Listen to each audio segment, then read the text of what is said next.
שלום, אני נתן שרנסקי, נולדתי ב-1948 בברית המועצות. בגיל 29, בגלל הפעילות הציונית שלי, נכנסתי לבית סוהר וראיתי שם 9 שנים. חצי מהזמן ראיתי לבד, בבידוד, ו405 יום ראיתי בצינוק. אז יש לי קצת ניסיון איך לשרוד בידוד, ואני רוצה לתת לכם 5 עצות.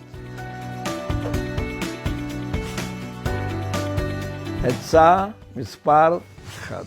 למה אתה יושב בבידוד? תזכיר לעצמך זה כל יום. הזכרתי לעצמי כל יום שאני חייל ויש לי תפקיד. גם אתם תזכירו לעצמכם שיש לנו מלחמה גלובלית ויש לכם תפקיד, והרבה תלוי בהתנהגות שלכם.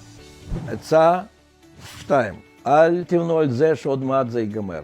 זה לא תלוי בכם. אחר כך יש אכזבה וזה מחליש אתכם.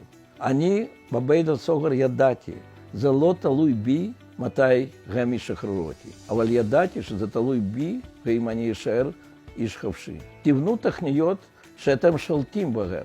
נגיד, תוך 3 ימים אני אקרא סוף סוף את הספר שכל כך רציתי. אז אתם שולטים בחיים שלכם.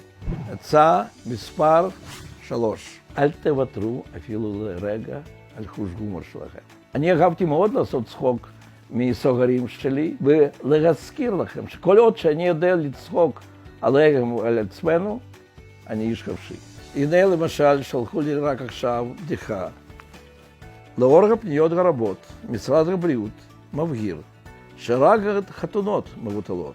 כל מי שנשוי ממשיך בינתיים רגיל. עצה מספר 4. תחשבו על התחביב שהיה עוזר לכם תמיד. התחביב שלי היה לשחק שחמט. ידעתי לשחק שחמט בלי לוח, בראש. אבל אתם לא צריכים לשחק בלי לוח. אולי תשחקו שחמט עם לוח. אולי תשירו, אולי תרקדו, או אולי אתם יכולים לסרוק. זה הזמן שלכם ליהנות מהחיים קצת. עצה מספר 5. גם מספר 1, 2, 3, 100. תזכרו כל הזמן שאנחנו עם אחד.